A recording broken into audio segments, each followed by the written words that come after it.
We'll have to upload it. Okay, we're on now. So I apologize for the delay tonight. We've had some technical difficulties with the time difference, you know. Yes, Rajani.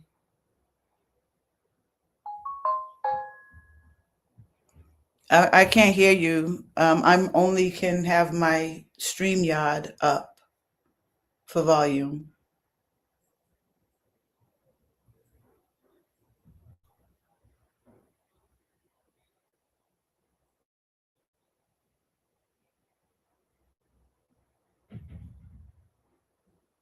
Come with it. We're already late. I can't hear you. You have to go unmute your StreamYard.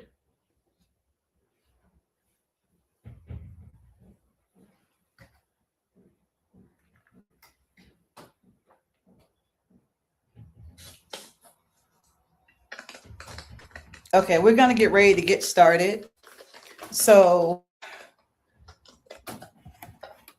tonight we're gonna talk about something deeply real. We're gonna talk about loving, and I'm gonna be going back and forth. So excuse me. Loving while healing, and I'm hearing feedback from over here, like somebody's tapping on something or something. Okay. Many people believe that we must be fully healed before they can experience love, before they can experience intimacy. And I see she said she entered the studio. Sorry. Still trying to work on some things here. Okay. All right. And but anyways, many people believe they can experience love, intimacy, or meaningful connections. But life doesn't always work that way. Healing is not a destiny, a destination, right? It's a healing walk. It's a healing walk. We're going to explain that a little bit later. I have to turn my fan on. Sorry if that brings noise, but I'm sweating. Can you guys still hear over the humming? Thumbs up if you can still hear over the humming. Okay.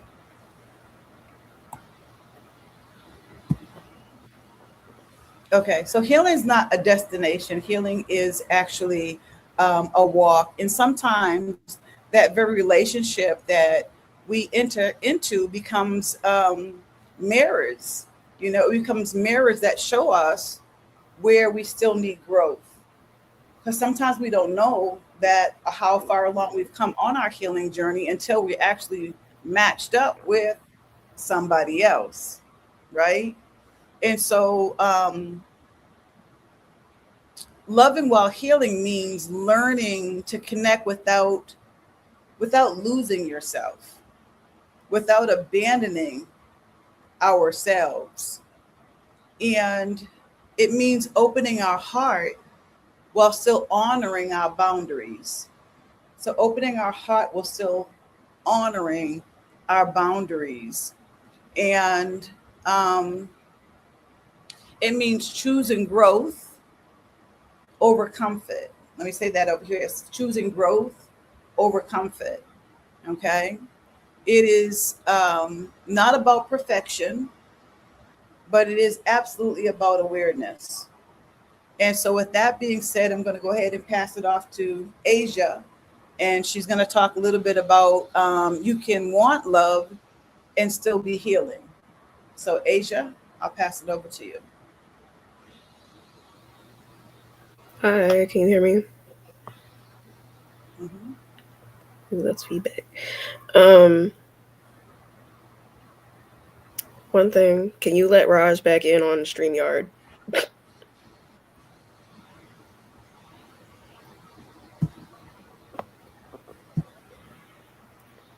Thank you. I didn't see it because the way my screen is, she's way far down. Um, so you can hear me on TikTok? Okay, okay. So, hi, I'm Asia Yosefina, and I we'll be talking about meaningful connections versus trauma bonding. Um, Desiring connection does not mean you are weak or unfinished. It means you are human. We are created for connection, for love, for intimacy, for understanding, for being seen.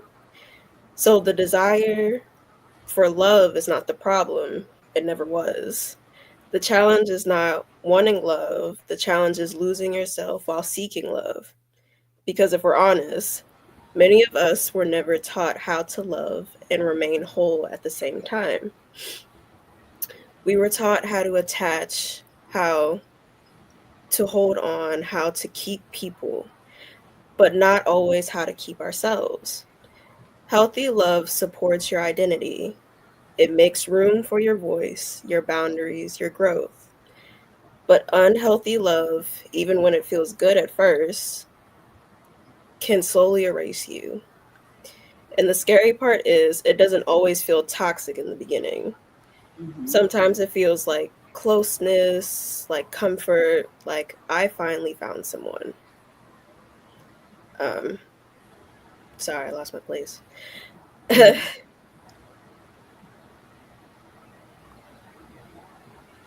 Mhm. But over time, you start to notice small shifts.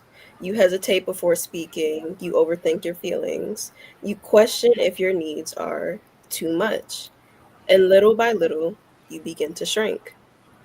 For example, a woman begins dating while still healing from past abandonment. She tells herself she's ready, or maybe that she's just hopeful that this time will be different. At first, everything feels good. She's open, she's trying, she's showing up. But then something changes. She notices she stops expressing her needs. She avoids conflict because she doesn't want to push him away. She silences parts of herself just to keep the connection. And she may not even realize it at first because it feels like she's protecting the relationship when in reality she's abandoning herself. Mhm. And healing begins right there. Not when everything is perfect, not when the relationship ends, but in that moment of awareness when she realizes I'm not being fully myself right now. And instead of continuing that pattern, she chooses something different. She chooses to communicate honestly, even if her voice shakes. She chooses to express her needs, even if she's afraid of the response. She chooses to take up space again. And that is what loving while healing looks like. It's not loud all the time. It's not always confident. Sometimes it's quiet. Sometimes it's uncomfortable. Sometimes it's choosing yourself in small, trembling ways. It's not about being perfect. It's not about having everything figured out. It's about staying present with yourself while you grow. It's about noticing when old patterns try to come back and gently choosing a new response. It's about choosing not to abandon yourself even when you deeply care about someone else. Because the truth is, you should not have to disappear to be loved. You should not have to shrink to be chosen. The right kind of love will not require you to betray yourself. So I want you to sit with this for a moment. Have you ever changed parts of who you are just to keep a relationship? Maybe you became quieter. Maybe you became more agreeable. Maybe you felt, maybe you ignored what you felt just to avoid conflict. Maybe you told yourself, this is just how relationships are. But deep down, you knew something felt off. That there, that awareness, that is where the healing work begins. Because healing is not about isolating yourself from love. It's about learning how to experience love without losing yourself in it. You can want love, you can desire connection, you can open your heart and still choose yourself at the same time.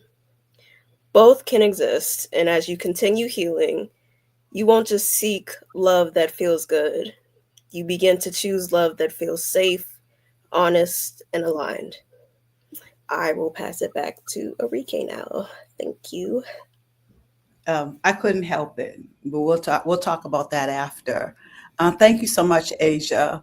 Um, what you share reminds us that desiring connection does not mean we have to wait. Does not mean we have to wait until we're um, unfinished. It means that we're human, and because intimacy is not only about love, it's also about self-awareness. And so, Ashley, can you please tell us about trauma and how it shapes the way we experience closeness, if you would please? Thank you. Absolutely. Um, so true intimacy is not only physical, it's emotional, spiritual, and psychological. When we have experienced trauma, intimacy can feel unsafe even when we desire it. But self-awareness, it helps us recognize like how to respond to emotional closeness, what triggers our fears, how we protect ourselves, and how we sometimes push people away, right? Like, for example, someone becomes like really distant when a partner gets emotionally close. It's because that closeness can sometimes remind them of a past betrayal. We've all kind of been in those situations where you're starting something new and somebody does something that reminds you of somebody else, right? Yeah. But healing begins when we can name that fear instead of running from it, right? We recognize it, we name it, and we can address it. Mhm. This is how awareness creates space for a healthier connection. We have to think about those moments when, I'm sorry, not we have to, but let's take time to think about moments when closeness felt overwhelming and you didn't understand why. This is the kind of work that of healing intimacy, right? That's the work of healing intimacy. I'll go ahead and pass it back to Enrique. Thank you so much, Ashley. And self awareness is the foundation of healing intimacy. And so, but awareness alone is really not enough. We must also learn how to protect our peace while we grow, learning how to protect ourselves. Me and Raj was having kind of a conversation about this yesterday, about relationships and learning how to protect ourselves, knowing that we have a particular glow that attracts all type of people. But how do we know that we have really come to that place of healing where we're not operating from the world's pool of what they call love, but we're actually stepping in our boundaries, in walking as spiritual women who are healed, that are called to help other women heal? And are we walking from that lens when it comes to how we're gauging people that are coming into our lives as single women?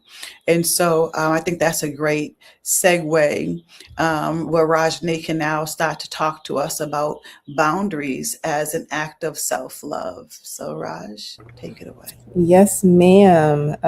Boundaries are a form of self love and are often misunderstood. And if I'm being honest, like I didn't really understand or probably didn't even really have real boundaries for a long time. But I've had to learn that they're not punishment, for me or for the other person, but really they're a way of protection, establishing protection. And so when you set boundaries, what you're saying is that I value my peace, I respect my emotional capacity, and I'm committed to growth. Um, so, for an example, a woman who constantly answers a partner even when they're exhausted, or answers a phone or late night calls from a partner even when they're exhausted, is really her way of learning to say, I'll talk to you tomorrow when I have the energy. Or even another example that I can personally relate to is not answering a call from someone who doesn't deserve that conversation anymore.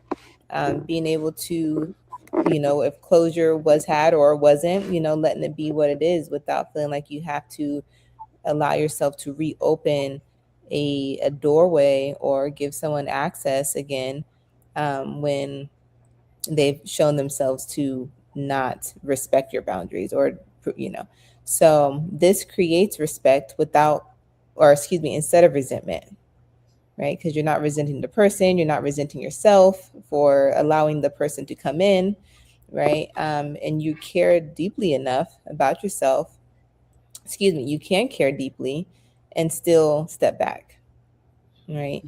You can be compassionate about a situation or towards someone and still say no. And think about times when saying yes created stress, right? So that is an example, and for ourselves to know that being yes women, and being easily accessible at all times isn't necessarily isn't love, right? It's not necessarily love for the Am I person. losing you guys? No. Say Well, it you again, are. Rod. You were really robotic.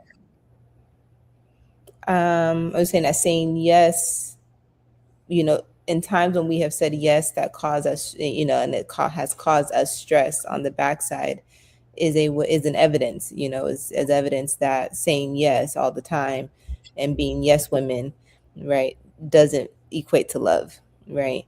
And so boundaries help love become sustainable. And with that, I will pass it back to Miss Enrique. Thank you so much, Rajani. Boundaries, we talked about that a little bit yesterday too, are essential for our emotional stability and in order to have meaningful connections. And so a lot of time when I'm working with the butterflies and we're doing some one-on-one and I ask a question, I always try to say, okay, that's good, but what about you?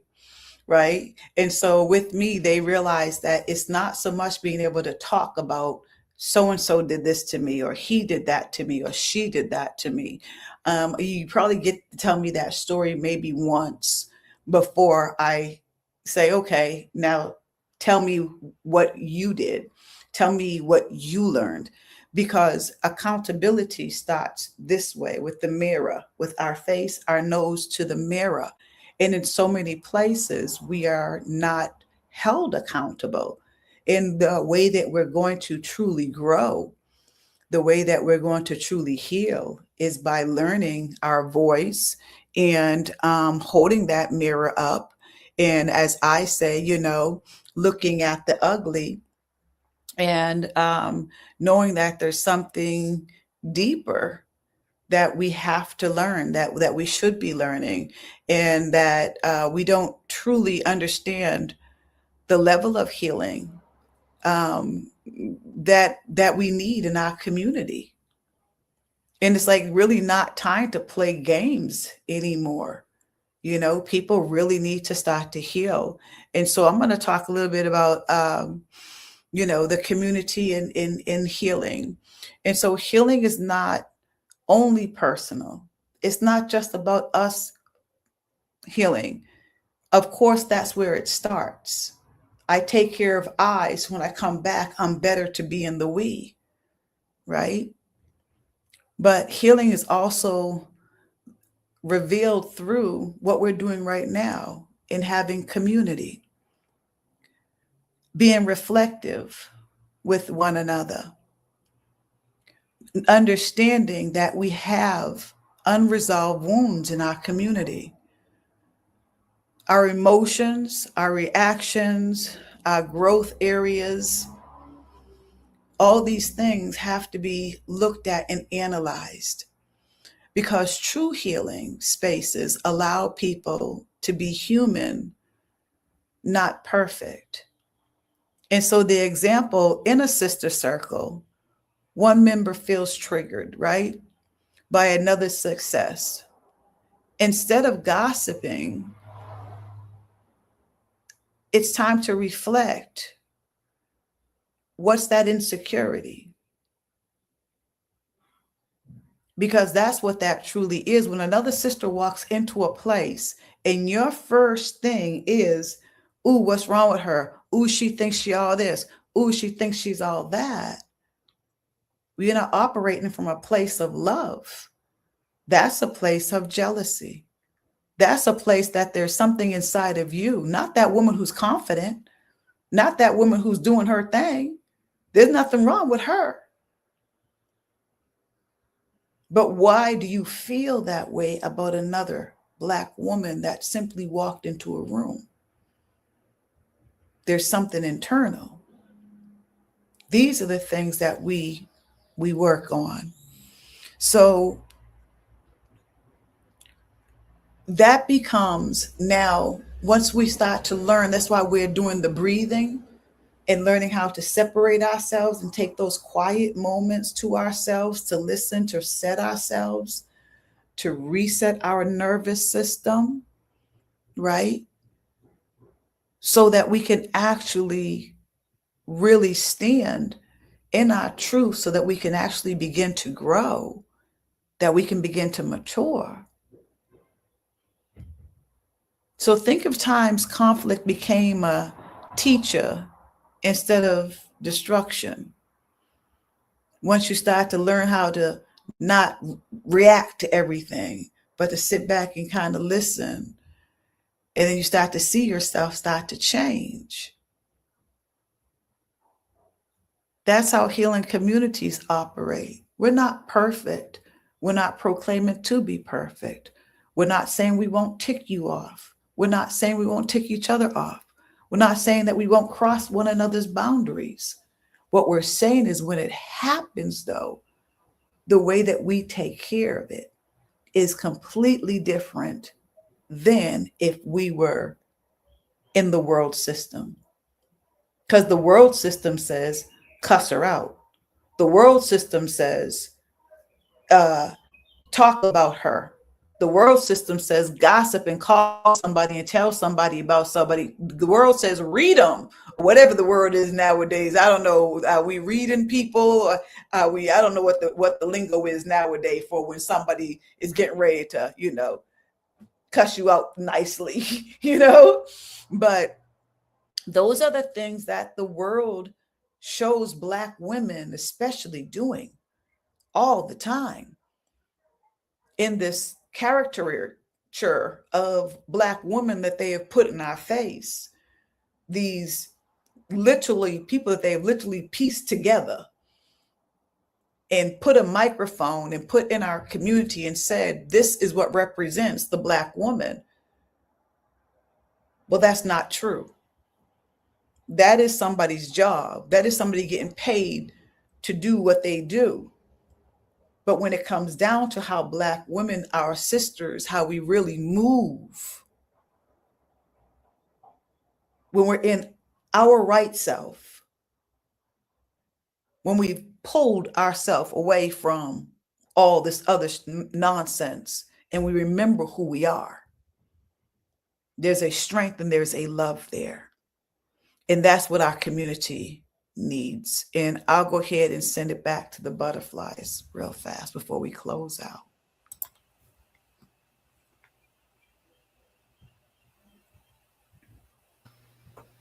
Oh, I'm starting. I forgot. Okay.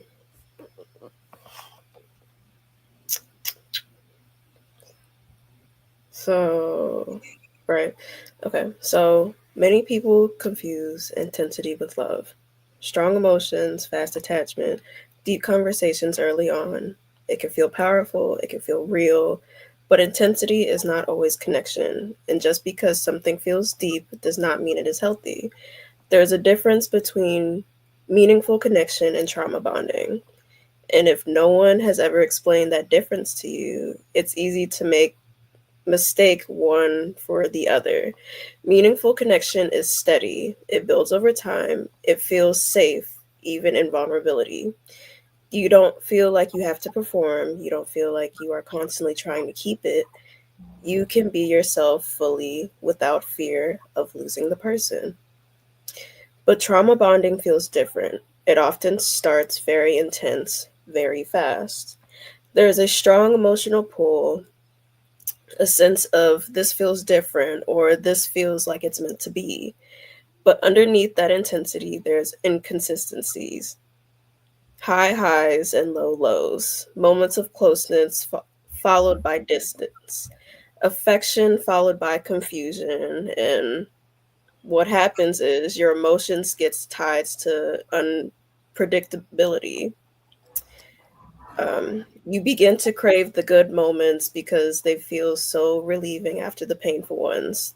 That cycle can feel like love, but it's actually attachment rooted in instability. For example, someone meets a person who opens up very quickly. They share deep emotions, pain, past pains, vulnerabilities, and it creates an instant sense of closeness. It feels like, wow, they really see me. I've never connected with someone like this before. But over time, that same person becomes inconsistent.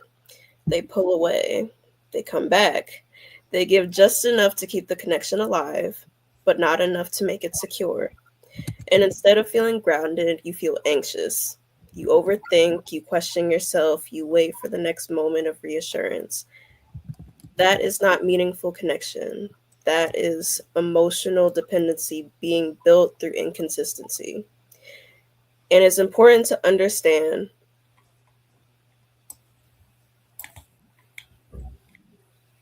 I am? Yeah. Really? Yeah,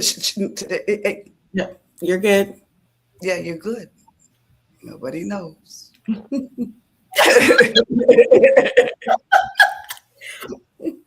Okay. I digress. Keep on going. Keep on going. That's my place now. That's why my face was. I know. I didn't see your face. I was just looking. That's why I told you to stop. I know. And she's like, Oh, that's why you told her to stop. camera. And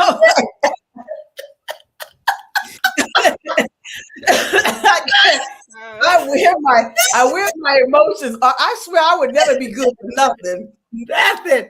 I cannot hide my emotions for anything. She's like, get your face out the camera.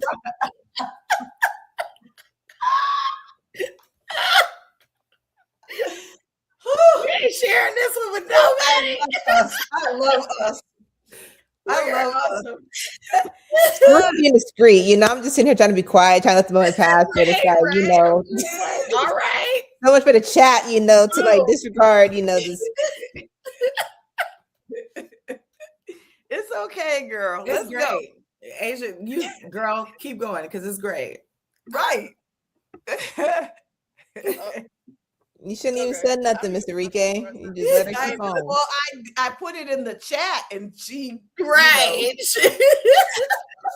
like I was- going. Okay. It's all good. We're gonna keep Listen. going, and I'm gonna pass it back to Ashley when I'm done. Listen, you're gonna use this. No, you're gonna pass it back to Mr. Rike when you're Right. done. Yeah. You didn't say that in the. Yeah. It's okay. I don't know which one you open, Peanut, but it's okay. Go ahead. No, Okay. go ahead, Asia. You Yeah. right on track, girl. Yeah. That's right, Asia. I'm following where you at. I'm following you, Asia. Okay, I'm That's with you. So I don't know what she's talking about. Okay. So. We It's are important met. to understand this because trauma bonds don't feel obviously harmful at first. They feel exciting, passionate, even addictive. But meaningful connections feel different in your body. It feels calm, it feels safe. You're not constantly questioning where you stand. You're not afraid to express how you feel. There's consistency, there's respect, there's emotional stability. And sometimes, if you're used to chaos, peace can feel unfamiliar. You might You might even mistake it for boredom because you're not used to love that does not come with anxiety. But healthy love is not supposed to feel like a roller coaster. It's not supposed to leave you confused more than it leaves you fulfilled. So I want you to think about this for a moment. Have you ever been in a connection where the highs felt amazing and the lows left you questioning your worth? Have you ever felt deeply attached to someone who wasn't consistent with you? Have you ever found yourself holding on to potential instead of reality? That awareness matters because once you can recognize the difference between intensity and true connection, you can begin to choose differently and you can begin to slow things down. You can begin to pay attention to patterns, not just feelings. You can begin to ask yourself, does this feel safe or just familiar? Because sometimes what feels familiar is actually rooted in past wounds, not present truth. And healing looks like learning to choose what is healthy, even when it feels new, even when it feels unfamiliar, even when it doesn't come with that extreme emotional high. Because real connection doesn't need chaos to feel real. It does not need confusion to feel deep. It is consistent, it is safe, it allows you to remain whole. And you deserve a connection that does not require emotional survival. You deserve a connection that brings you peace, not just intensity. And the more you heal, the more you'll recognize the difference. And I guess I'm passing it back to Miss Enrique. Good job. Good job. Ashley? What Go am ahead. I supposed to say to that? Well, you just have the one. All Healing right. involves choosing, yeah. Oh Uh-huh. no, that was Asia's. Yeah. Okay. Yeah, I added to mine. I added to my section. It's okay. It's okay. It's on you, Alright. Mr. Rike. I feel like Asia kind of Yeah, Asia did that whole segment. Okay. All right. expounded on it in a more thorough, Yeah. but right. ain't nothing else All for us right. to The say. jury has spoken. Big up yourself, Asia. Big up yourself. All right. She brought it all in and brought it all home. And it all really still has to do with healing and love. So the big joke was, listen, this is a part of their training. They're in leadership. And what we do at PI is it's hands-on. It is absolutely hands-on. So right now, being full transparent, we write the scripts right now so that they can get used to coming publicly and speaking. And then once they're used to it, they will start to do their own thing and come. I know that it's nerve-wracking when, hey, you guys are gonna be on the show. They're like, what? Yes, we're starting the show. You're gonna be on, you're gonna be talking. And so that they can get comfortable and we can get comfortable. We are scripted right now. And so it's just funny because Asia was reading some last week's script and so me, who can't hold water, am in the camera like this. Like I'm trying to figure out what she reading over there. Like I can see her. Like, where is she getting this stuff from? And so, but this is the relationship that we have. As we were talking, you don't have to be perfect, right? But true love says we can laugh about this. True love is like, oh, this is hilarious, but it still flew. It still went with what we're doing.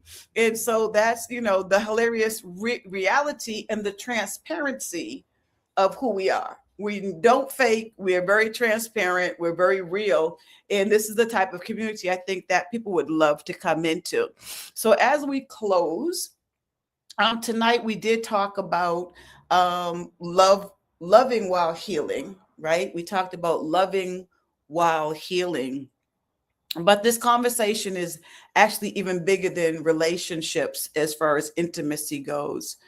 It's about how we show up in community, right? How we grow without abandoning ourselves, and how we move from inherited pain into intentional love. So at PI, we walk from the moral essence of spiritual life. That's truth, that's growth, That's real love. This work is not about performance. It is about purification of self and restoration of our community. So let me say that again. Pi is not performance based. Pi is not out here trying to be a guru to anything. Pi is about the purification, is about coming back to self and remembering who we truly are as a community. And so I invite you to take inventory of your spiritual account. Are you operating from real love? Or are you still operating in inherited pain dressed up as love that we call love? We give it its real name over here. And if it does, and this resonates with you, we invite you to walk with us over here at Pi. Because loving while we're healing takes courage to be able to come back out into community. It takes courage when we've all been hurt.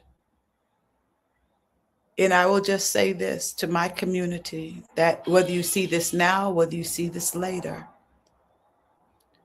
that we must remember who we are. It goes deeper than anything that we've been taught. It's a necessary thing for us to go deeper and to remember. I give the analogy of the lion in the zoo. When the lion was first captured in the zoo from Africa, all the freedom.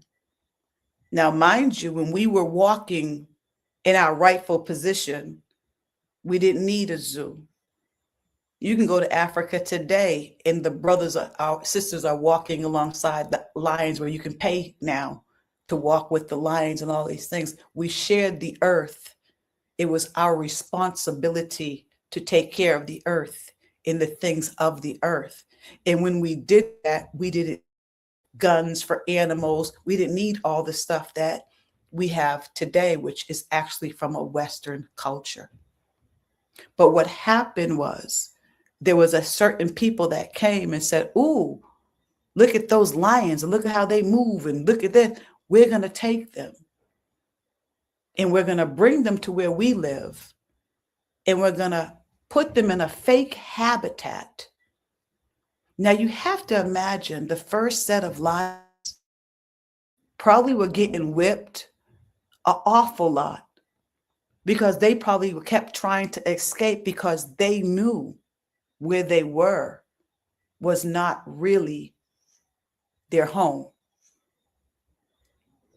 And so now after the rest of the lions, the pride see the biggest lion getting beat. And now you see your son going to defend and he's getting beat. So what happens? Mama steps in or grandma steps in and says, hey, let me discipline. And so now you start teaching. These are your boundaries. You cannot go outside of these boundaries. And because of fear,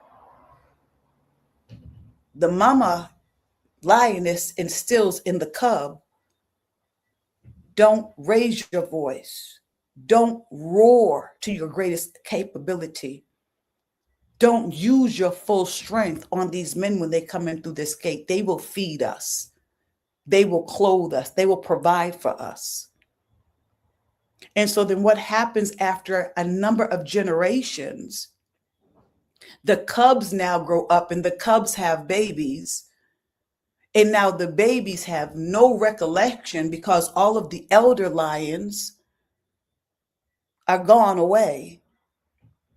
And the few that is left don't have the respect anymore. So people are not listening to them. And so now the new generation believes that this is their true inhabitant. They'll never try to get out. They'll do whatever the cage master says to do. And they'll never understand that that fake habitat was never meant for them. That, my friends, is what has happened to the African American. And we have now got to generations that have no idea that we are not really American, because we've wore the fact and being proud that we're American for so long. But the truth of the matter is, we're not. So when you talk about healing at Pi, we are talking about going back to the root and the core and understanding who we truly are as stewards of this earth. Many different kingdoms and many different tribes. We have never been monolithic. If you look in Africa today, there's 51 different continents. That's languages, that's different ways, customs, that's different ways that they worship. If you say that you're indigenous to the land, which I have on my grandmother's side, how many tribes are there of the Black natives? There's a multitude of them. All of them have their own language, their own customs, their own dance. We have been taken and scattered everywhere. When you find your tribe, my thing is this: walk it out. Walk it out the way that we're supposed to walk it out. And when we walk it out the way we're supposed to walk it out, what we'll find is the common root of spiritual ethics in how we carry ourselves. And that's where we need to start. And that's what I remind us, that we have so much more and we come from so much more. But as long as we continue to play this game and keep pretending that this is where we really belong underneath all of this governing, do you know who you are? The truth of who you are. And could this be, and we'll close on this, we have 1 minute left. This all has to do with love. But let me close on this.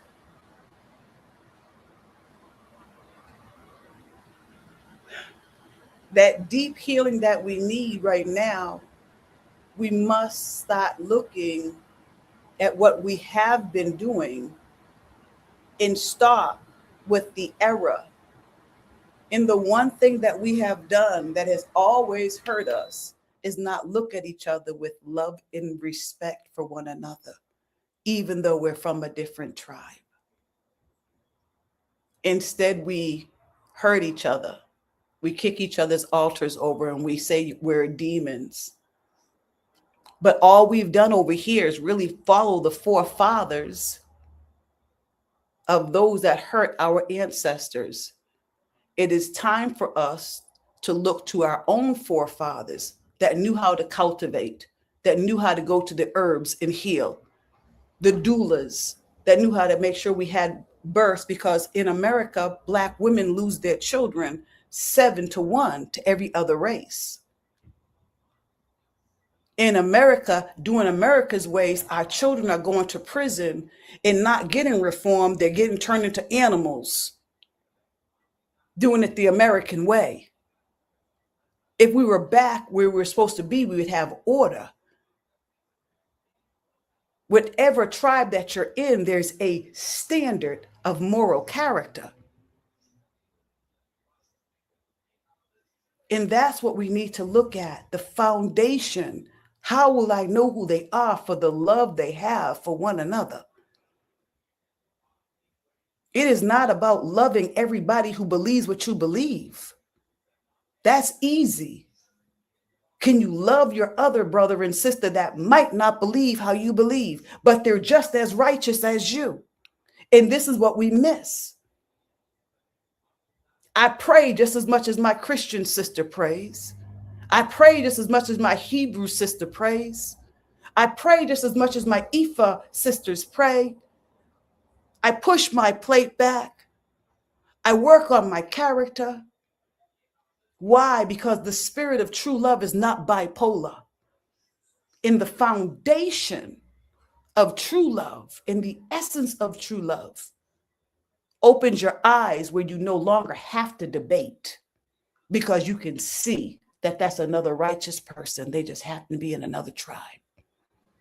In the minute that we turn around and stop debating and stop hurting each other and allow each other to actually level up so we can all hear and get our instructions to figure out, the earth will continue to stay that the way that it is.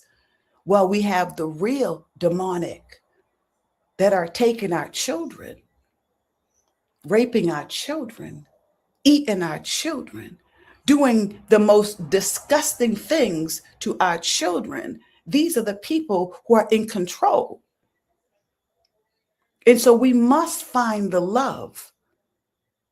And in order to do that, we must come back to remembering who we truly are. Every tribe that I know will tell you we are the righteous. And then we fight over which ones really, we all are. Get over it.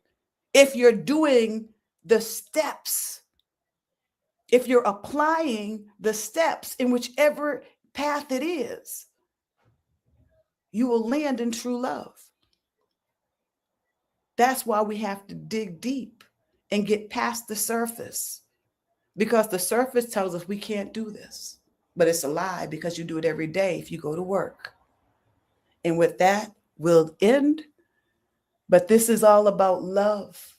Love will set us free. What will set us free? Not voting. I'm sorry. We've been doing that for years. And if everybody's God was such a fierce God and right God, why are we still in the mess, and why is it getting worse? So there has to be can't keep doing the same things. We have to look at love a different way.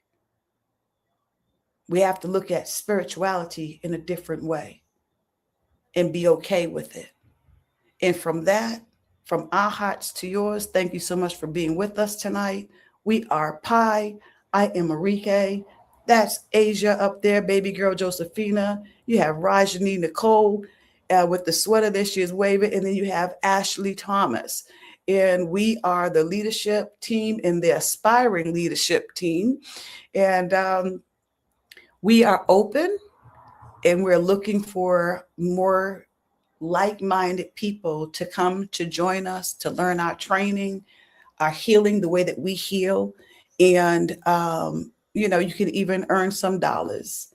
All right. Okay, y'all. Let me see what's in here. We will talk with you all next week. From yours. See y'all later. Bye-bye.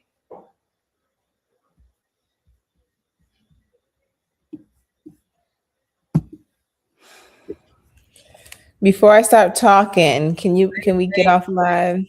Wait. I know. I see. Yeah. Bye, y'all. Bye. Still not ending. Yeah. Lord. It didn't want to start. Now it don't want to